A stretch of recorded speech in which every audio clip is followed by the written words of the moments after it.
খেলনা এবার পৌঁছে গেছে খাবারের প্লেটে।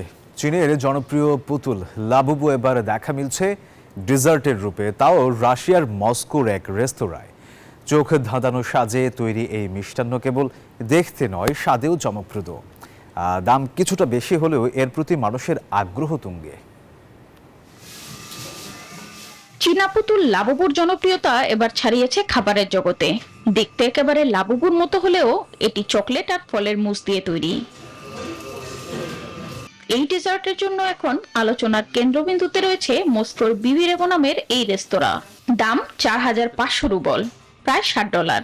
দাম শুনে চোখ কপালে উঠলেও আগ্রহ কমেনি ক্রেতাদের।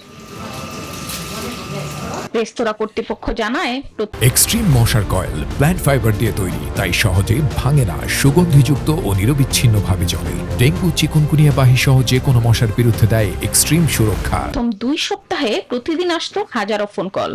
Понятное дело, что первые две বিক্রি হয়েছে প্রায় 300টি ডেজার্ট। ডেজার্টের সঙ্গে উপহার হিসেবে মিলছে ছোট্ট এক লাবুবু পুতুলের রেপ্লিকা। বাচ্চাদের কাছে এটি আনন্দের, আবার অনেকে একে ব্যাগের শোভা হিসেবেও দেখেন। конечно же, больше. Сейчас спрос немножечко... হংকং এর শিল্পী কাসিং লুং এর তৈরি লাবুবু প্রথম জনপ্রিয় হয় চীনের পপ মার্টের মাধ্যমে। পরবর্তীতে ব্ল্যাকপিঙ্ক তারকা লিসা ও ফুটবলার ডেভিড বেকহাম যখন এটি হাতে নিয়ে ছবি শেয়ার করেন, তখনই পুতুলটি ঘিরে শুরু হয় শোরগোল। সেই লাবুবু এখন খেলনার বাক্স ছেড়ে রূপ নিয়েছে পপ আর্ট থেকে পপ টার্টে।